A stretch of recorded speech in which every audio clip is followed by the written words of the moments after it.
Hello students और सभी friends, मेरा नाम आनंद कुमार है और मैं आप सभी का अपने इस यूट्यूब चैनल पर स्वागत करता हूं। तो आज अपने इस वीडियो में बात करेंगे बैंकिंग सेक्टर में आरआरबी पीओ और आरआरबी क्लरिकल के एग्जाम से रिलेटेड। और आज का जो टॉपिक भी मैंने यहाँ पर लिखा है कि how I crack RRB PO and clerk. Basically इस वीडियो में मैं आप सभी को जो बैंकिंग सेक्टर में आने के लिए तैयारी कर रहे हैं, प्रिपरेशन कर रहे हैं और उन सभी का ड्रीम होगा इस साल अपनी जॉब को जो है सुनिश्चित करने का, अपनी जॉब को इस सेक्टर में फाइनल करने के लिए, तो उनके साथ मैं अपना एक्सपीरियंस शेयर कर रहा हूं बिगिनर्स के साथ में कि कैसे मैंने आरआरबी पीओ और आरआरबी क्लरिकल के लिए पढ़ने की स्ट्रेटजी बनाई। और मेरा एक्सपीरियंस शायद आपके काम आ सके, इसी होप के साथ मैं ये वीडियो बनाने जा रहा हूँ। इस वीडियो में अपने आईबीपीएस के नोटिफिकेशन से लेके फाइनल जो आरआरबी पीओ में अपने इंटरव्यू है उस तक की स्ट्रेटजी के बारे में अपने बात करेंगे। तो अपने इस वीडियो को स्टार्ट करते हैं।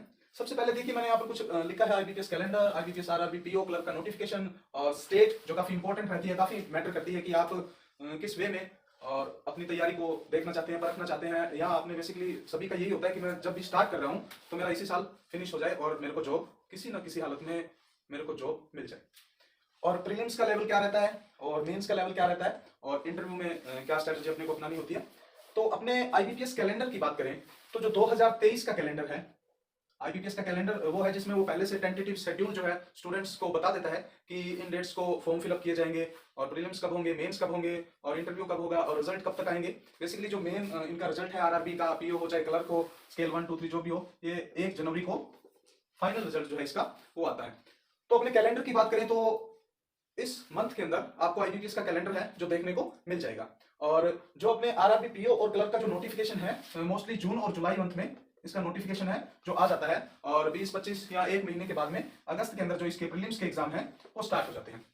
अगस्त से ज्यादा लेट नहीं होता और पिछले कुछ सालों में कोविड के कारण कुछ लेट हुआ, लेकिन अब कंडीशन जो है बिल्कुल पूरी कंट्री में नॉर्मल है, तो ऐसी कोई दिक्कत नहीं आएगी और अगस्त के अंदर इसके जो है एग्जाम स्टार्ट हो जाते हैं। अब अपने बेसिकली बात करें तो ये जो प्रीलिम्स और मेंस लेवल में क्या रहता है उसमें अपने थोड़ी चर्चा करते हैं। मैंने कैसे अपनी तैयारी को और बेहतर किया, अपने से सीनियर्स के एक्सपीरियंस को साथ लेकर चला कि उन्होंने जो बताया कि हमने जो गलतियां की है वो आप ना करें, तो उनको मैंने फॉलो किया। यही मकसद से मैं ये वीडियो बना रहा हूं कि जो बिगिनर्स स्टूडेंट है वो गलतियां ना करें, वो गलतियां ना दोहराए जो हमने दोहराई है। तो अब अपने आगे जो टॉपिक है उस पर बात करें तो वो है स्टेट। नोटिफिकेशन भी आ गया, फॉर्म फिलिंग भी स्टार्ट हो गया है, आपकी प्रिपरेशन भी बहुत बढ़िया से चल रही है। अब अपने बात करते हैं स्टेट कोई भी चूज करना एक बहुत मोस्ट इंपॉर्टेंट थिंग है अपने सिलेक्शन को लेकर, क्योंकि आरआरबी जो है, आरआरबी में जो पी और क्लर्क दोनों में स्टेट वाइज कट ऑफ रहती है हमेशा, और ये अलग अलग स्टेट की हिसाब से कम ज्यादा थोड़े बहुत होते रहते हैं, लेकिन कुछ एक स्टेट है जो फिक्स होते हैं, जैसे कि अपने राजस्थान हो गया, हरियाणा हो गया, पंजाब हो गया और उत्तराखंड हो गया और यूपी हो गया। तो इन स्टेट के अंदर थोड़ी सी कट ऑफ जो है वो बाकी स्टेट की तुलना में हाई रहती है। आप उसका रीजन चाहे वैकेंसीज का लो होना मान लो, क्योंकि वैकेंसीज कम होती जा रही है दिन ब दिन, कंपटीशन है जो ज्यादा बढ़ता जा रहा है, जो रश है इस एरिया में वो ज्यादा बढ़ता जा रहा है, लेकिन आपको उससे घबराना नहीं है। भीड़ चाहे कितनी भी हो, आपको अपना मुकाम आपकी मेहनत से मिल के ही रहता है। तो बेसिकली जो है इन स्टेट के अंदर जो कट ऑफ है वो हमेशा हाई रहती है। इसके पीछे आप कारण यही मान सकते हैं कि वैकेंसीज कम होना और स्टूडेंट है जो उनकी जो पसंदीदा स्टेट है, राजस्थान है, हरियाणा है, पंजाब है और उत्तराखंड है, यूपी है, और अब तो इस जो ये वैकेंसी थी इसमें कर्नाटका भी बहुत से बच्चे इस बार गए थे, जम्मू है और गुजरात भी है जहां से मेरा खुद का पीओ जो इस बार क्लियर है। तो गुजरात भी अपने जो राजस्थान से है या यूपी, बिहार, दिल्ली, यहाँ से गुजरात भी बच्चे काफी आते हैं। तो जो स्टेट को आपको चूज करना है वो आपके लिए सबसे मोस्ट इंपॉर्टेंट पार्ट है इस प्रोसेस का। वो इंपॉर्टेंट क्यों है? क्योंकि आपने अपनी तैयारी को परख के उसी हिसाब से आपने स्टेट को है जो फिल करना है। क्योंकि अगर आपने तैयारी अभी शुरू की है और आप ये भी चाहते हैं कि बस मेरा इस तैयारी के साथ प्रीलिम्स भी अगर पास हो, मैं मेंस में बैठूं और मेरी तैयारी भी एवरेज है, तो जैसे आप राजस्थान या हरियाणा से आप भरोगे तो शायद में भी हो सकता है कि आपके स्कोर जो है उतना ना बने जितनी कट ऑफ रहती है, क्योंकि थोड़ी सी यहाँ पर हाई रहती है। हाँ, जो बच्चे आज से ही, जनवरी से ही अपनी प्रिपरेशन जो है स्टार्ट कर देंगे वो तो 6 महीने होते हैं भैया, आप कहीं भी भर सकते हो। आपका सेल्फ कॉन्फिडेंस आपको कहाँ लेके जाता है वो आप पे डिपेंड करता है, आपकी तैयारी कैसी है। मैं ये नहीं कहता कि हाँ कि 2 महीने की तैयारी से आप कहीं भी क्रैक नहीं कर सकते, बिल्कुल कर सकते हैं। बहुत से इंटेलिजेंट स्टूडेंट्स हैं जो हमारे बीच में होते हैं, तो वो आपकी तैयारी पे डिपेंड करता है। लेकिन मेरा बताने का मकसद ये था कि आप जब भी फॉर्म फिल करो तो आप अपने लेवल को चेक करें और अपने आप किसी भी अपने फ्रेंड से अपने आप को कंपेयर ना करें। ये गलतियां हमने की है, ये गलतियां हमने बिल्कुल दोहराई है कि हमने चलो अपना दोस्त वहां से भर रहा है तो अपने भी वहां से भर देते हैं, लेकिन ऐसा नहीं होना चाहिए। आपने अपनी जॉब को सिक्योर करना है तो आप अपने हिसाब से, जहां पे आप स्टैंड कर रहे हैं उस हिसाब से आपने इस फॉर्म को फिल करना है, क्योंकि मौके बार बार नहीं मिलते। आपको इसी साल अपनी जो है जॉब एक बार कंप्लीट कर लेनी है, आपने अपने टारगेट को कंप्लीट करना है। वर्तमान समय में मध्यम वर्गीय परिवार की सबसे जो इंपॉर्टेंट जरूरत है वो जॉब ही है ना, वो भी गवर्नमेंट, क्योंकि गवर्नमेंट जॉब तो गवर्नमेंट जॉब ही है भैया। तो आपने एक बार इसको अपने को सिक्योर करना है। अगर आपकी तैयारी बहुत बेहतर है, आपको लग रहा है कि हाँ मैं कहीं भी स्टेट से फाइट कर सकता हूँ, मेरे को ऐसा स्टेट का कोई इशू नहीं है और मेरी प्रिपरेशन बहुत बढ़िया है, तो आप कहीं भी भर सकते हो फिर तो, है ना। अपनी होम स्टेट से अप्लाई करो, जहां से आप रहने वाले हो, राजस्थान, पंजाब, हरियाणा, जहां से भी आप ये वीडियो देख रहे हो। तो आपको अगर लगता है कि मैं मेरे होम स्टेट में रहना चाहता हूँ, क्योंकि आरआरबी में ऐसा है कि ट्रांसफर वगैरह का इसमें इशू रहता है कि आपने जिस स्टेट से अप्लाई किया है उसी स्टेट में आपको सर्विस करनी पड़ती है। स्केल 1 और स्केल 2 बनने के बाद में, स्केल 2 का पेपर आप जो पास करने के बाद में आपको अलग कहीं स्टेट में जाने का मौका मिल सकता है, वो बात की बातें हैं, लेकिन आपने अभी ये करना है। तो आपके लिए बहुत ही इंपॉर्टेंट है कि आपने अपनी समझदारी से, बुद्धिमत्ता से स्टेट को फिल करना है। और अब अपने आगे वाले टॉपिक पे बात करते हैं। अब अपने बात करते हैं कि आरआरबी पीओ और आरआरबी क्लर्क में प्रीलिम्स का लेवल कैसा रहता है, दोनों में क्या इसमें डिफरेंस है और कैसे इसमें कट ऑफ जाती है।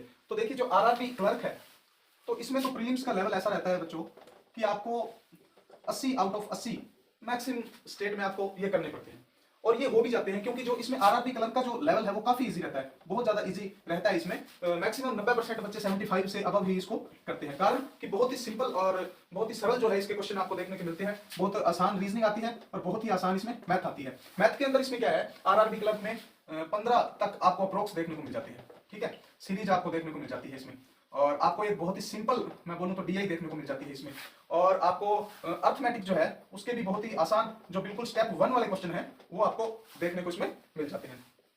रीजनिंग में जो अरेंजमेंट रहता है, जो रीजनिंग में रहता है इसमें, वो बिल्कुल 1 या 2 पॉसिबिलिटीज पे बनने वाले होते हैं और बहुत ही आसान, और जिन बच्चों की तैयारी अच्छी होती है अक्सर वो 35 मिनट में या 40 मिनट में इस एग्जाम को कंप्लीट कर देते हैं। और यही कारण रहता है कि जो आरआरबी क्लर्क का जो प्रीलिम्स का कट ऑफ है वो 70 प्लस ही रहता है, लगभग 27 स्टेट के अंदर।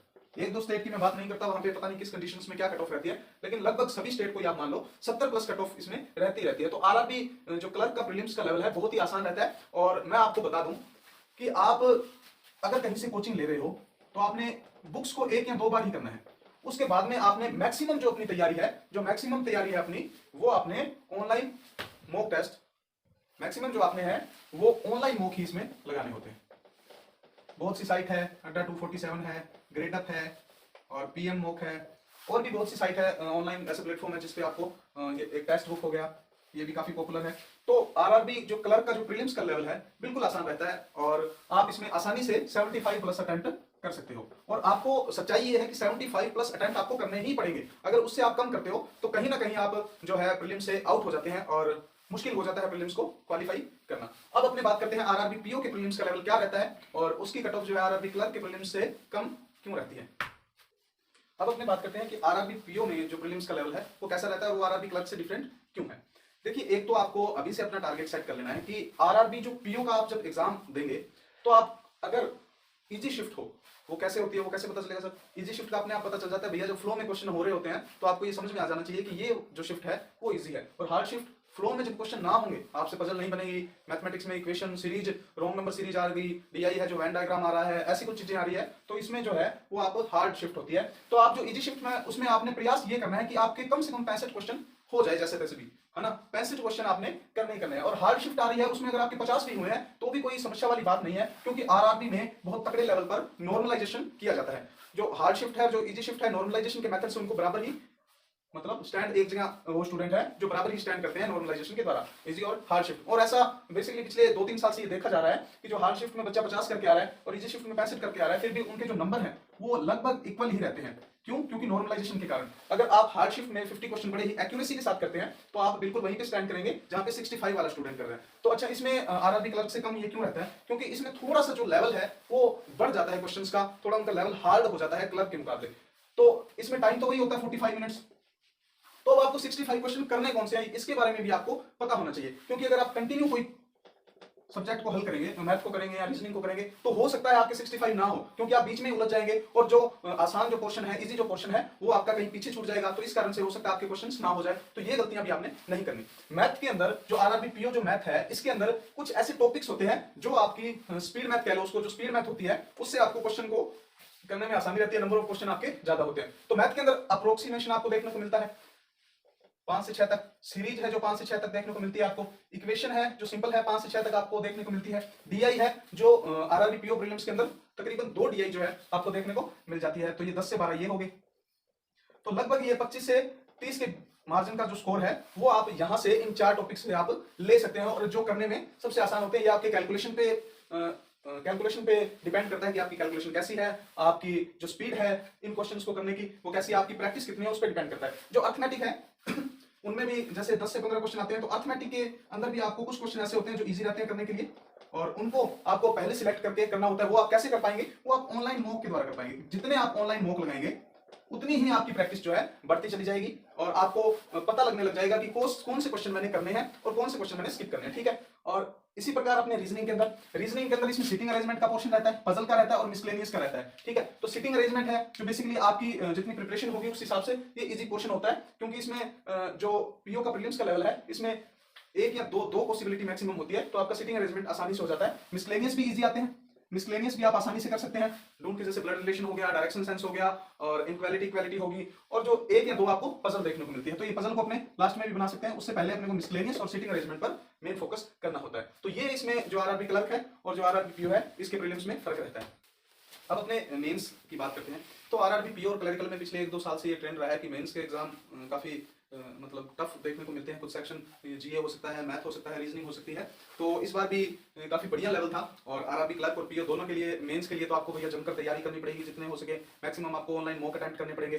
तो मेंस के अंदर बेसिकली मैथ्स रहता है, रीजनिंग, हिंदी या इंग्लिश, ये बहुत सब्जेक्ट रहते हैं। जिस फील्ड से आप आते हो, इंग्लिश से या हिंदी से, जो भी आपको सुटेबल लगता है आप एक सब्जेक्ट कोई भी चूज कर सकते हैं। जीए है और कंप्यूटर है। तो मैथमेटिक्स में बात करें तो इसमें मेन जो फोकस रहता है वो डीआई पर रहता है।